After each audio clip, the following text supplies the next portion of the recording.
নমস্কার বন্ধুরা, আমার জগা খিচুড়িতে তোমাদের সবাইকে স্বাগত জানাই। বন্ধুরা, আজকে আমি তোমাদের সঙ্গে ছ্যাঁচড়ার রেসিপি শেয়ার করব, তাও আবার অনুষ্ঠান বাড়ির মতো করে। অনুষ্ঠান বাড়িতে যেভাবে বানিয়ে থাকে একদম সেইভাবেই আমি তোমাদেরকে বানিয়ে দেখানোর চেষ্টা করব। তাহলে চলো আমি কিভাবে এই রেসিপিটা বানাচ্ছি দেখে নাও।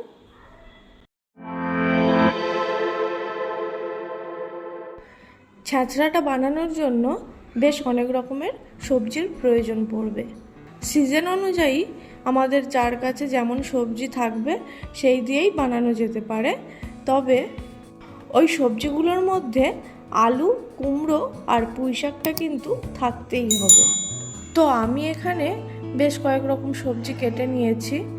তার মধ্যে আছে আলু, কুমড়ো, শিম, বেগুন ও পটল।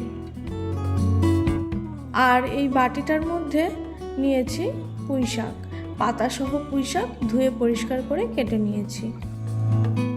ছ্যাঁচড়াটার মধ্যে যাবে মাছের মাথা, তাই এখানে একটা মাছের মাথা নিয়েছি। আমি কাতলা মাছের মাথা নিয়েছি। মাছের মাথাটাতে এবার নুন ও হলুদ দিয়ে মিশিয়ে রাখবো। মাথাটাতে নুন হলুদ মেশানো হয়ে গেছে, সরিয়ে রাখবো। চলো এবার রান্নাটা শুরু করি। গ্যাসে কড়াই চাপিয়ে দিয়েছি।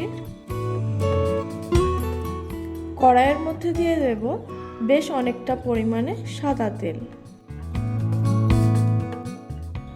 তেল গরম হলে এক এক করে সবজিগুলোকে ভেজে নেব। প্রথমে আলুগুলোকে ভেজে নেব।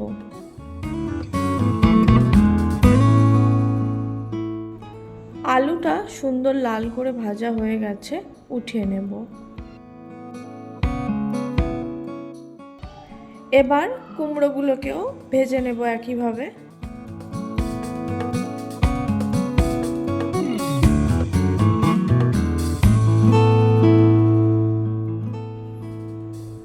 তো কুমড়োটাও বেশ লাল হয়ে গেছে, উঠিয়ে নেব।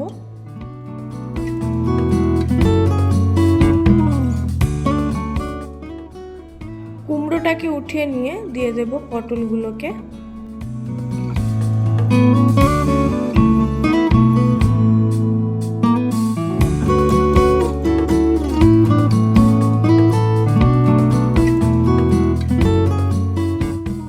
পটলগুলো ভালোভাবে ভাজা হয়ে গেছে, উঠিয়ে নেব।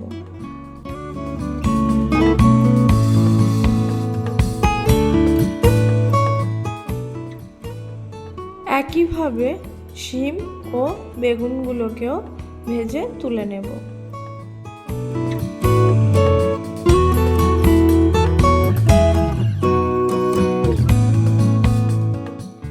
বন্ধুরা, শিম আর বেগুনটাও ভাজা হয়ে গেছে, উঠিয়ে নেব।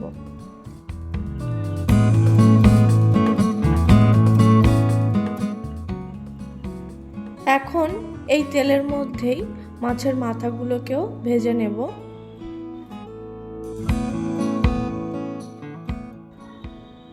তার জন্য এক এক করে মাথাগুলোকে তেলের মধ্যে ছেড়ে দেব।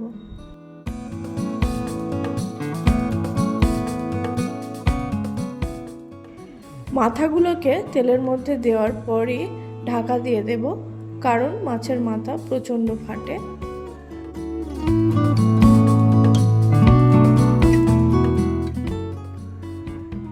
কিছুক্ষণ পর গ্যাসের ফ্লেমটা একদম লো করে দিয়ে ঢাকনাটা খুলে মাথাগুলোকে একবার উল্টে দেব।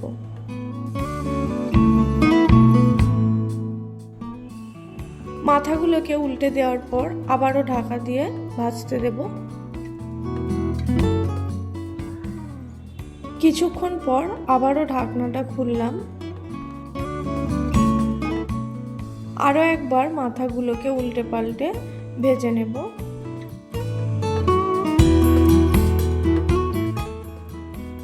এখন মাছের মাথাগুলো খুব সুন্দর লাল লাল হয়ে ভাজা হয়ে গেছে, উঠিয়ে নেব।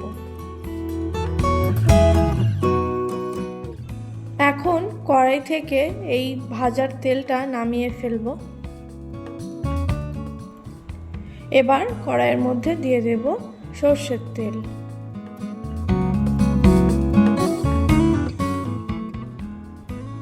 তেলটা গরম হলে ওর মধ্যে একটা শুকনো লঙ্কা বা একটা তেজপাতা দিয়ে দেব। তারপর দেব কিছুটা পরিমাণ পাঁচফোড়ন। ফোড়নটা সুন্দর ভাজা ভাজা হলে ওর মধ্যে দিয়ে দেব কুচিয়ে রাখা পেঁয়াজ।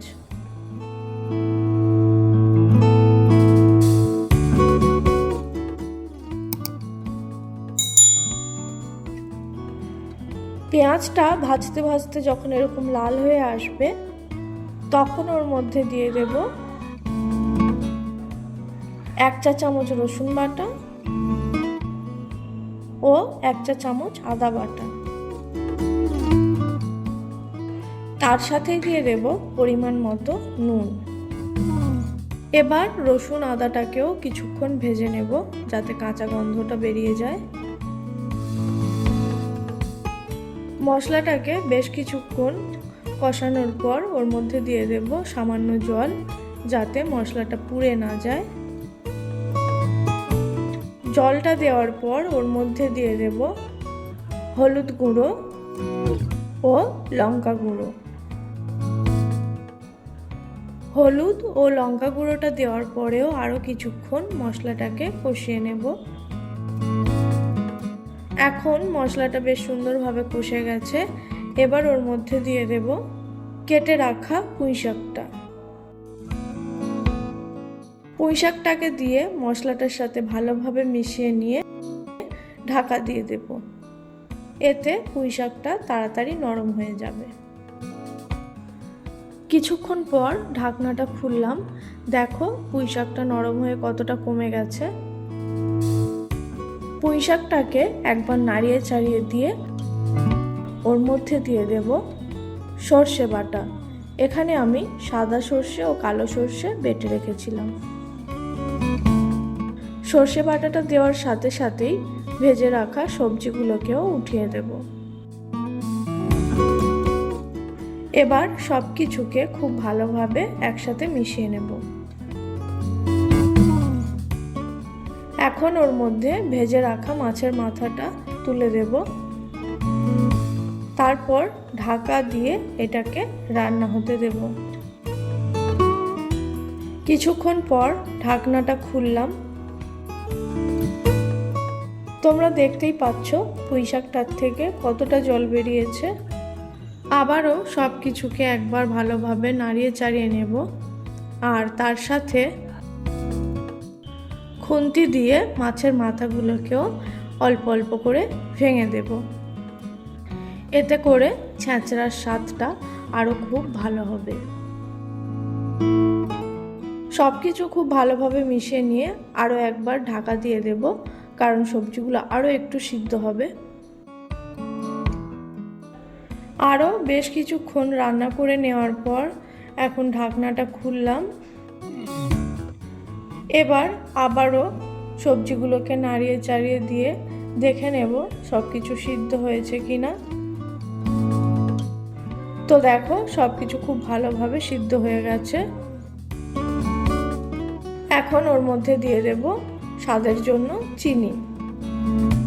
চিনিটা দিয়ে খুব ভালোভাবে মিশিয়ে নিয়ে গ্যাসের ফ্লেমটা বাড়িয়ে দেব যাতে এর মধ্যে যতটুকু জল আছে জলটা ভালোভাবে শুকিয়ে যায়।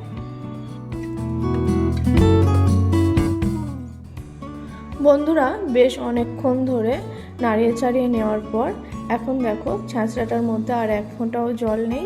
ছ্যাঁচড়াটার জল একদম শুকিয়ে গেছে। এখন এটা একদম রেডি। চলো এটাকে একটা পাত্রে উঠিয়ে নিই। তো বন্ধুরা তোমরা একবার এইভাবে বাড়িতে ছ্যাঁচড়ার রেসিপিটা বানিয়ে দেখো। আশা করছি তোমাদের এই রেসিপিটা ভালোই লাগবে। আর আমার আজকের এই রেসিপিটা তোমাদের কেমন লাগলো অবশ্যই কমেন্ট করে জানাবে। আর আমার ভিডিওগুলো যদি তোমাদের ভালো লাগে তাহলে একটা লাইক করে দেবে ও আমার চ্যানেলটিকে সাবস্ক্রাইব করে দেবে। আজকের মতো এই পর্যন্তই রাখছি। দেখা হচ্ছে পরের কোনো এক ভিডিওতে। ততক্ষণের জন্য টাটা।